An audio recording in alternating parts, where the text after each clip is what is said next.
हूं आपके साथ सोनल तिवारी और आज हम मौजूद हैं आम आदमी पार्टी कार्यालय पर और हमारी मौजूदगी की वजह है अवध ओझा का।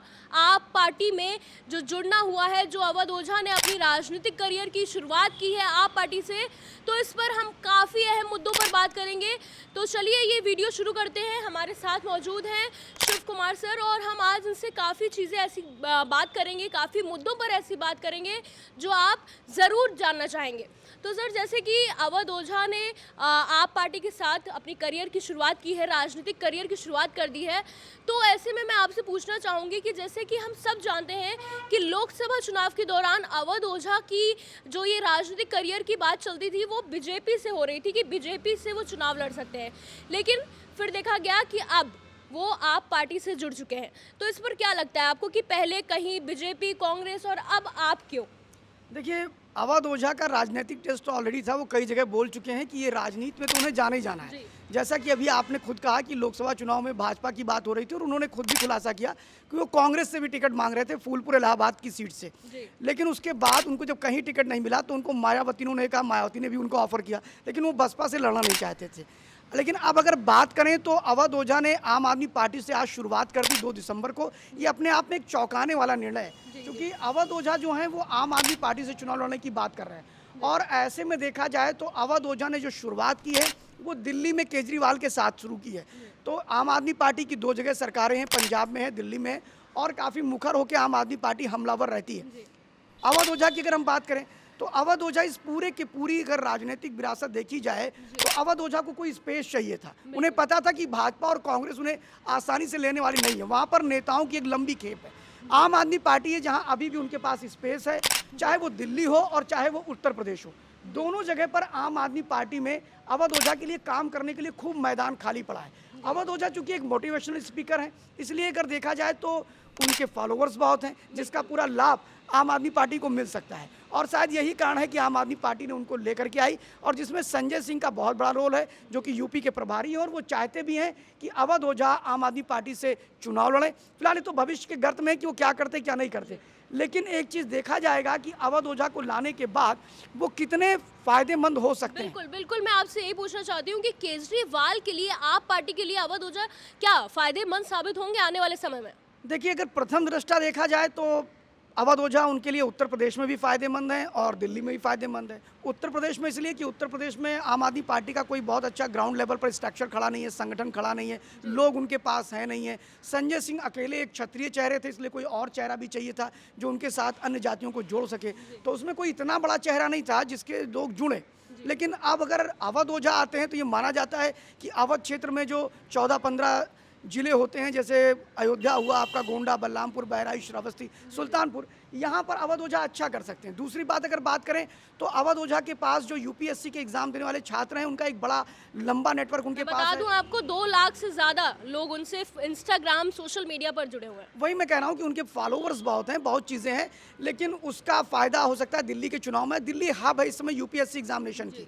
जब आप यूपीएससी की तैयारी करने बच्चे जाते हैं तो अब दिल्ली की तरफ मूव करते हैं। एक समय था प्रयागराज, इलाहाबाद हुआ करता था, लेकिन अब वो स्थिति नहीं है। तो ऐसे में दिल्ली में केजरीवाल को फ़ायदा होता दिख रहा है। लेकिन एक कभी आपने कहा 2 लाख इंस्टाग्राम पे हैं, तो अभी आपने शायद ध्यान होगा स्वरा भास्कर के पति भी चुनाव लड़े थे और उनके भी इंस्टाग्राम पे 2.5-3 लाख उनके फॉलोवर्स थे, लेकिन उनको सिर्फ 155 वोट मिले थे। ये भी हमने देखा है। तो दिल्ली के चुनाव में कुछ भी हो सकता है, लेकिन आपको बता दें कि दिल्ली में उनका भरपूर उपयोग किया जाएगा। पूर्वांचल के लोग दिल्ली की सरकार बनाते हैं और बिगाड़ते हैं। पूर्वांचल में बिहार और उत्तर प्रदेश 2 ऐसे राज्य हैं जहाँ के रहने वाले पूरे दिल्ली के चुनाव को तय करते हैं कि कौन मुख्यमंत्री बनेगा। और ऐसी स्थिति में अवध ओझा को लाने के पीछे एक कारण और भी सुनल जी। समझिए उसमें बात क्या है कि जो आम आदमी पार्टी के जो 3 बड़े चेहरे हैं, जिसमें आप मनीष सिसोदिया की बात करेंगे जो उप मुख्यमंत्री थे, संजय सिंह जो उत्तर प्रदेश को डील करते हैं, इसमें सांसद हैं, इसका अरविंद केजरीवाल, ये तीनों के तीनों शराब घोटाले में जेल जा चुके हैं। और ऐसी स्थिति में उनको एक अच्छा फेस चाहिए। बड़ी बात नहीं करता हूं कि शायद अगर अवध ओझा को वहां पर, जैसा सुनाई पड़ रहा है कि पटपड़गंज सीट जो कि मनीष सिसोदिया की सीट है, इस बार कुछ दिक्कतें आ सकती हैं, तो अपने सीटों को बदल सकते हैं, शायद वहां से अवध ओझा लड़ भी सकते हैं। और अगर वो पटपड़गंज सीट से चुनाव लड़ते हैं और जीतते हैं तो निश्चित तौर पर वो उप मुख्यमंत्री बन सकते हैं, मंत्री बन सकते हैं। और अगर टर्म्स एंड कंडीशन कुछ बदली, समझिए आप, तो मुख्यमंत्री भी बन जाए, कोई ताजुब नहीं है। समझिए आप। तो अवध ओझा के हिसाब से तो बहुत ही फ़ायदा है, केजरीवाल के हिसाब से भी फ़ायदा ही फ़ायदा है। अभी दिखता है, अभी चुनाव बहुत दूर है, 2025 के जनवरी में चुनाव होंगे, उसमें कौन सी पार्टियां कौन सा रोल अदा करेंगी। और एक चीज़ और देखिए आप, इस पूरे प्रकरण में अवध ओझा को लेकर आम आदमी पार्टी डॉक्यूमेंट्री जारी करती है और इस डॉक्यूमेंट्री में अवध ओझा के एजुकेशनल पोर्शन को खूब हाईलाइट करती है। वो उनके मतलब मुझे इस बार लग रहा है कि केजरीवाल सरकार जो है वो एजुकेशन पे देखा जाए शिक्षा पे कहीं ना कहीं खेलेगी। नहीं, शिक्षा पे तो हमेशा खेलते हैं। जब उनसे शराब की बात करिए तो वो शिक्षा की बात करते हैं, उनसे शराब घोटाले की बात करिए तो तुरंत कहते हैं चिकित्सा मोहल्ला क्लिनिक की बात करते हैं। फिलहाल ऐसा नहीं है कि सारी चीज़ों में ठीक ठाक है, लेकिन केजरीवाल के लिए अब थोड़ा सा माहौल जो खराब हुआ था, आतिशी को लाना पड़ा और उसके बाद में आतिशी को चीफ मिनिस्टर बनाना पड़ा, तो अब अवध ओझा उसको बैलेंस कर सकते हैं। मतलब एक बड़ी चीज़ है। आने वाले समय में सीएम का चेहरा बन सकते हैं अवध ओझा, क्या लगता है? देखिए, अगर आतिशी बन सकती है तो अवध ओझा ही बन सकते हैं, ये कोई बड़ी बात नहीं है। आतिशी मतलब जो यसमैन रहेगा आम आदमी पार्टी में केजरीवाल साहब का, वो कोई भी बन सकता है। चूंकि बनने को तो संजय सिंह भी बन सकते थे, लेकिन चूंकि वो भी कल्पित थे, दोषी थे और वो भी जेल काट के इसलिए नहीं बन पाए। वहीं पर अगर बात करें तो उनके एक और राइट हैंड थे मनीष सिसोदिया, वो भी जेल काट के आए। तो ऐसी स्थिति में उनके लिए कोई ऑप्शन बचा नहीं था आतिशी के अलावा। वहाँ पर सौरभ भारद्वाज भी थे, लेकिन फिलहाल अब चुनाव जीतने के बाद कौन जीत के आएगा, कौन हारेगा, कैसे क्या होगा, उसके बाद ही तय होगा। फिलहाल एक चीज़ तो तय है कि आम आदमी पार्टी अभी भी दिल्ली में बहुत मजबूत है। अगर आम आदमी पार्टी के विरोध में कांग्रेस अच्छा लड़ी तो भारतीय जनता पार्टी कुछ पटकनी दे सकती है। तो अभी तो ये लोग मान के चल रहे हैं कि आम आदमी पार्टी दिल्ली में मजबूत है और इन सब मुद्दों का कोई फर्क नहीं पड़ता। लेकिन लोकसभा चुनाव में आम आदमी पार्टी सारी सीटें हार जाती है। सबसे मजे की बात तो ये है कि लोकसभा के चुनाव में आम आदमी पार्टी सारी सीटें, लेकिन अवध ओझा एक ऐसा फैक्टर है जो कहीं ना कहीं अपील करता है, समझिए आप।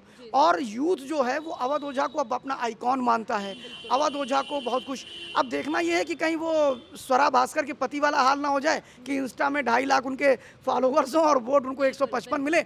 लेकिन चूंकि पटपड़गंज सीट जो है वो पूर्वांचलियों को प्रभावित करती है और वहाँ से वो लड़ सकते हैं और इसका एक इम्पैक्ट पड़ेगा। और आम आदमी पार्टी ने एक तरह से मास्टर स्ट्रोक खेला है अवध ओझा को ला करके। बिल्कुल, तो ये एक मास्टर स्ट्रोक है, जैसा कि आपने कहा कि अवध ओझा को लाना एक मास्टर स्ट्रोक है। तो ये तब साबित होगी जब कुछ आगे आने वाले समय में चुनाव में अवध ओझा कुछ अच्छा कर दिखाएं, कुछ अच्छे वोटों से जीतें, तब ये और साबित हो जाएगी ये बात कि कितना इस बात में देखा जाए दम है। क्योंकि हम सब तो अभी यही सोच रहे हैं कि ये एक बहुत अच्छी चाल खेली गई है, लेकिन ये आने वाले समय में साबित हो जाएगी। उन्होंने यहाँ एक चीज़ और बताना चाहेंगे अपने दर्शकों को कि अवध ओझा सब कुछ तय करके गए हैं। क्योंकि आप समझती हैं ना कि वो कैलकुलेटिव माइंड के आदमी है, सारी चीज़ें नियम संयम से करते हैं, काफ़ी एक सेकंड का। तो उन्होंने अपनी पारी को तय कर लिया। जैसा हमारे सूत्र बता रहे हैं कि वो पटपड़गंज सीट से चुनाव लड़ सकते हैं, ये तय हो चुका है। और महामानी बात है कि यूपी के कई लोग मंत्री बने, यूपी से जाने वाले लोग जो वहाँ रह रहे हैं उसमें कई लोग मिनिस्टर बन चुके हैं। गोपाल राय अभी भी यूपी से ही बिलोंग करते, बनारस के आजमगढ़ की तरफ से, तो वो अभी भी हैं वहाँ पर, समझिए आप।